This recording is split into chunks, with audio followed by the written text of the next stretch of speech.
Fala pessoal, tudo certo? No vídeo de hoje quero trazer para vocês os 3 principais impactos que eu vejo do aumento das taxas de juros no valuation das empresas listadas em bolsa. Antes de começar aqui, é bacana que se você curte os conteúdos que a gente entrega no canal, que você se inscreva também, curta esse vídeo em algum lugar e também ative as notificações para a gente seguir tendo aqui um incentivo para entregar um conteúdo bacana de forma recorrente para vocês. Beleza? Então, sem muita delonga, primeiro impacto que eu vejo, quem sabe minimamente estimar o valor justo de qualquer negócio sabe que a metodologia clássica para você fazer isso é fazer um DCF, um Discounted Cash Flow, um fluxo de caixa descontado. Que raios de análise é essa, Ricardo? É simplesmente você estimar qual que é a capacidade de geração de caixa no negócio, você estima quanto que um determinado ativo, sei lá, empresa deve gerar de caixa no futuro, você faz essa estimativa para frente e traz a valor presente todos esses fluxos para uma taxa que reflita o risco destes fluxos projetados e aí você tem o valor justo de determinado negócio. Tá? Então, quando você está fazendo esse processo chamado valuation, existe um componente chamado o retorno esperado ou a taxa de desconto, que é justamente o valor que você vai descontar estes fluxos de caixa esperados. Tá? E esse valor tem um impacto bem grande justamente das taxas de juros. Tá? Por que isso? Porque a taxa de juros, enfim, vai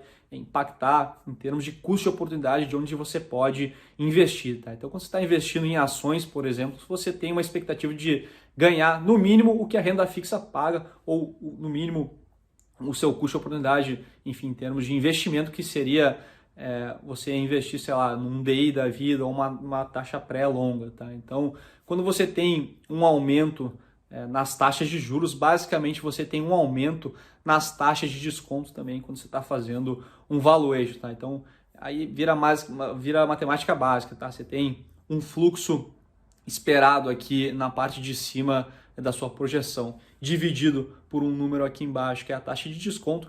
Quanto maior esse número de baixo, menor vai ser justamente essa razão, essa divisão, que você vai ter um número maior embaixo, com um número, sei lá, igual aqui em cima, e justamente por esse motivo, quando você tem um aumento nas taxas de juros, você automaticamente tem uma pressão para baixo em termos de valor justo de um ativo, automaticamente por ter uma taxa de desconto mais elevada. Tá? Então, obviamente não é tão preto no branco assim na vida real, porque você tem, por exemplo, modelos de negócio que se beneficiam talvez de uma taxa de juros mais elevada, como por exemplo bancos. Tá? Então, você pode ter um efeito duplo, você tem de repente taxa de desconto subindo, mas também de repente um fluxo de caixa aqui esperado maior, e aí você tem, enfim, um efeito talvez ambíguo. Tá? Mas normalmente, se você não tem um impacto positivo em termos de fluxo de caixa esperado para determinado negócio com o aumento da taxa de juros e somente um aumento da sua taxa de desconto, automaticamente você tem uma pressão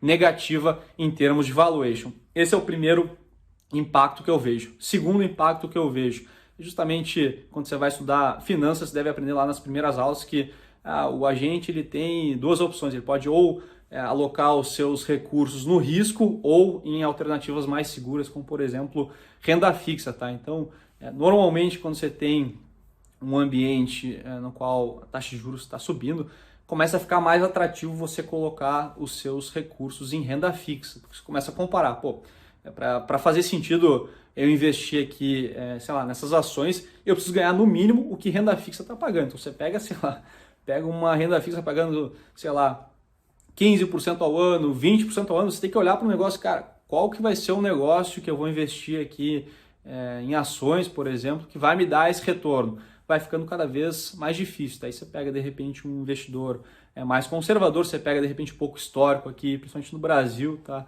A gente fala as viúvas do DI, a gente brinca, o pessoal de mercado, que era o pessoal que estava acostumado com taxas de juros reais super elevadas. Hoje a gente vê um ambiente um pouco diferente.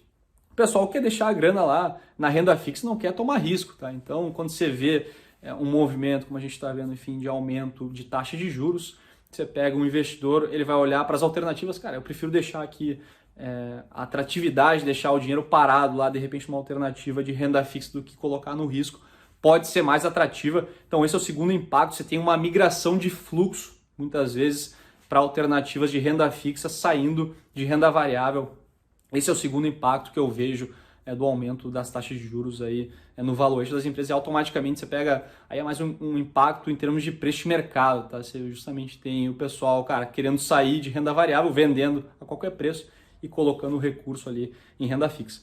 E o terceiro impacto que eu vejo é nas despesas financeiras das próprias empresas, tá? Então, de novo, vamos voltar lá para o modelinho que eu expliquei lá no início, o fluxo de caixa descontado. O que você vai fazer? O fluxo de caixa não aparece magicamente, você vai normalmente fazer o quê? Você faz um Three Statement Model, que basicamente você vai projetar o balanço patrimonial de determinado negócio, vai projetar o DRE, vai projetar fluxo de caixa, e nesse DRE tem um componente justamente depois lá do que a gente chama de EBIT, que é o Earnings Before Interest and Taxes, que é como se fosse uma proxy de resultado operacional do negócio. E depois disso vem o quê? Justamente despesa financeira, tá? As empresas também se financiam, enfim, com bancos, com mercado de capitais, e normalmente o custo de se financiar está atrelado às taxas de juros, tá? Quando você tem um movimento de aumento nas taxas de juros, você tem justamente um impacto negativo no quê? No lucro líquido das empresas. Quanto mais alavancada é uma empresa, quanto mais dívida ela está carregando no balanço dela, maior vai ser esse impacto e, consequentemente, maior vai ser o impacto negativo no lucro líquido, e normalmente esse impacto negativo no lucro líquido vai pressionar justamente o ponto que eu trouxe no início aqui do vídeo, que é a parte de cima daquela equação quando você está estimando o fluxo de caixa esperado para determinado negócio, tá? Então, quando você tem esse impacto negativo, você tem um duplo impacto negativo em termos de valuation do negócio. Você tem um impacto aqui dado despesa financeira do negócio, pressionando negativamente o fluxo de caixa esperado de determinado negócio, e também o ponto que eu falei, o primeiro ponto, que é a pressão em termos de taxa de desconto. Então, a combinação desses dois fatores pode pressionar negativamente o seu valor, o valor justo estimado para determinado ativo. Esses são basicamente os três principais impactos que eu vejo do aumento das taxas de juros no valuation aqui das empresas listadas em bolsa. Beleza, pessoal? Espero que tenham gostado do conteúdo. Se gostaram, não esqueçam de curtir esse vídeo, também ativar as notificações e também